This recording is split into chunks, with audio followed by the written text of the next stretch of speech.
nagbabantay. Ayan. Sino-sino. Meron bang partikular na babantayan o lahat sila? Ayan, oh. Sige nga, tanungin nga natin itong inilunsad na Bantay Senado, ang kanilang spokesperson, si Professor Clive Argelias. Professor, magandang morning. Si Ka Jerry at si Edniel po ito.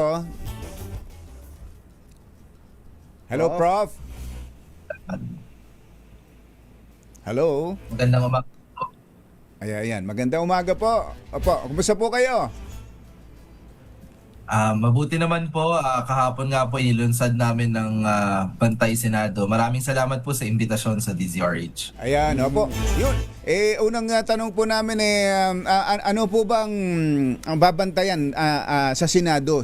May particular ho bang grupo sa mga nangyayari kasi ngayon, talagang parang ang taong bayan ay nagbabantay na. Hindi lang nanonood, inaabangan ang mga pangyayari sa Senado. Kaya ginagawang memes afterward. Ayan, oo. Ano ho ba, yung bang inyong inilunsad, anong layunin at para saan? Yan. Yes. Yung Bantay Senado po ay samahan po ito ng mga iba't ibang volunteers mula po sa mga legal experts hanggang sa mga estudyante, mga akademiko, iba pang mga profesional na ang ating pong layunin ay bantayan po yung pagsasagawa ng Senado noong impeachment trial ni Vice President Sara Duterte. Gusto natin na patas at walang kinikilingan o impartial yung magiging daloy ng buong paglilitis doon sa ikalawang Pangulo. Wala namang partikular na senador na talagang nakafocus lang nating bantayan, kundi lahat po ng mga senator judges. Pero hindi naman ho sa parang naggusto niyong bantayan ng Senado para i-convict si VP Sara. Hindi ho ba ganoon? Hindi po, dahil non-partisan po yung ating Bantay Senado at sa ngayon po ang aming pong panawagan ay bantayan po yung buong proseso. Wala pong posisyon na dapat ay may sala o ipawalang sala ng ating mga senador, si VP Sara. Ngayon po ang interest po namin sa Bantay Senado ay tignan natin yung ebidensya, igalang yung testimonya, at dapat po yung mga senator judges hindi yung kanilang personal na interest, mga political na kalkulasyon. Sana ang kanila pong bigyang diin sa kanilang pagde-decide kung paano po sila boboto yung magiging ebidensya sa paglilitis. Oo. So wala kayong pinapanigan na halimbawa gusto ninyo i-convict kapag hindi kinonvict hindi tama yan. Kasi may ganun na professor na kapag hindi kinonvict si VP Sara, parang ang dating hindi totoo yung paglilitis na yan. Unfair. Hindi po ganon ang layunin ng Bantay Senado. Malayo po yun dun sa ating layunin, Jerry, Edniel. In fact, ang tingin nga namin, kung lalabas po dito sa paglilitis na ito, hindi naman pala makatotohanan yung mga ebidensya. Kaduda-duda po yung mga testimonya laban doon sa ikalawang Pangulo. Baka dapat ay hindi po i-convict ng mga senator judges si VP Sara kasi hindi naman pala maganda yung mga ebidensya.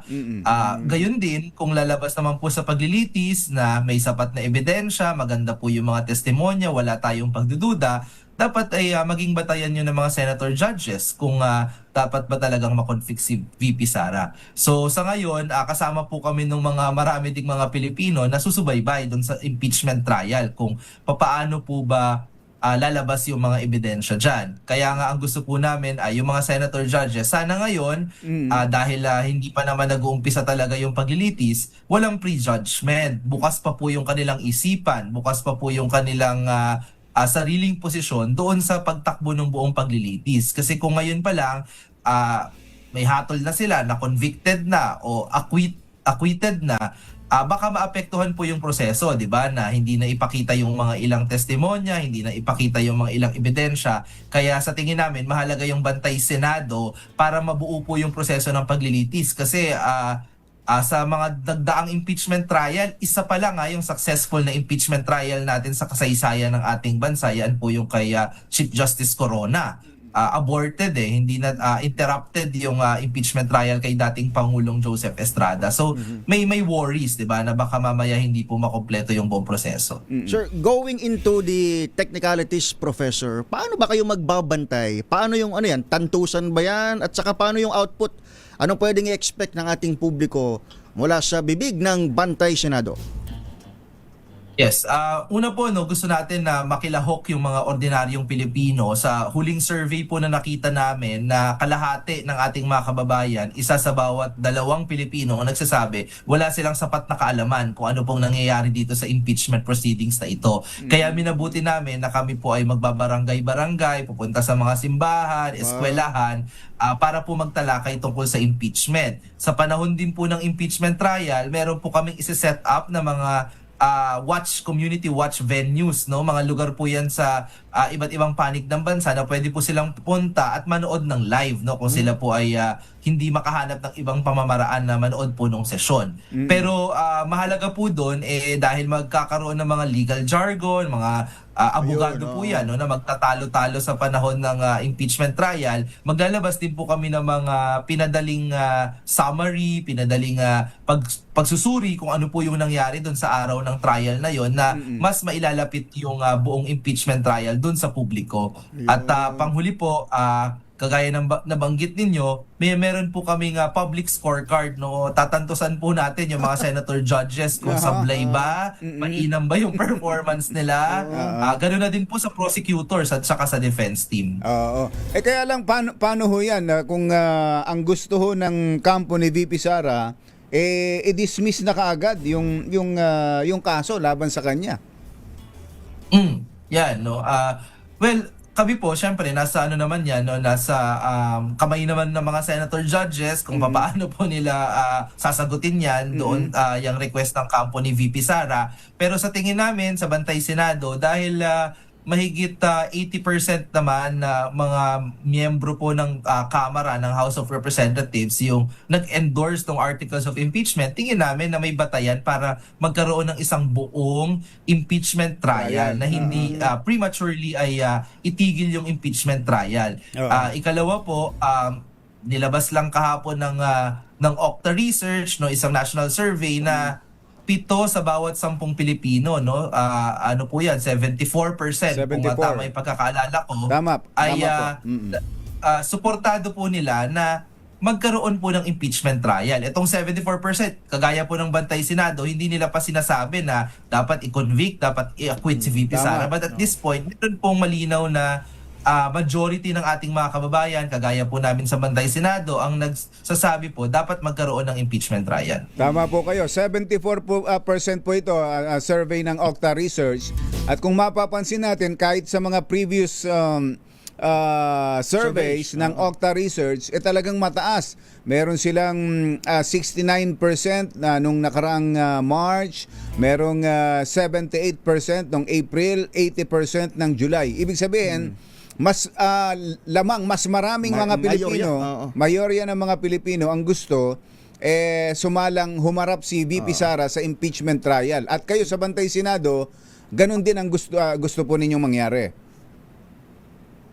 Oo, no, sa Bantay Senado. And in fact, meron din naman pong mga taga-suporta, no, ng ikalawang pangulo doon sa aming network kasi wala namang requirement na dapat ay hindi ka supporter ni VP Sara. At kahit sila mismo din gusto nilang harapin po ni Vice President yung mismong mga aligasyon kasi naudlot na yung unang impeachment noong nakaraang taon. Ito na siguro din yung pagkakataon para magkaharap-harap na at malaman po yung katotohanan. And then, you know, by all means, kung ma-acquit, mako-convict, at least matutuldukan na, no, yung mga aligasyon din kay VP Sara. Hindi ho kaya, Professor, na mas magandang bantay impeachment ang maging tawag natin. Total, impeachment yung trial yung tututukan ninyo. Pero ngayon, Bantay Senado muna kayo. Bantayan nyo muna yung nangyayari ngayon sa Senado. Tsaka July pa, kailan ba ang arangkada nitong Oo nga sa dami ho ng mga pangyayari ngayon sa Senado, mukhang tama. Mukhang tamang maging aktibo ang Bantay Senado ngayon sa mga pangyayari, Professor. Tama po kayo na dapat talaga ang originally no, ang naisip po noong ating mga yung volunteers network ay baka dapat impeachment watch. Pero dahil din dun sa tinatakbo po ng Senado, may layunin na din na baka pagkatapos po nung trial ay kung gusto pa po nung ating mga volunteer citizen observers ay maaari po talagang mag-focus na din sa pagbabantay dun sa Senado. Mukha po kasing sa ating pong mga kakulitan ng ating mga senador ay kailangan po ata nilang bantayan para gampanan po yung kanilang trabaho, no?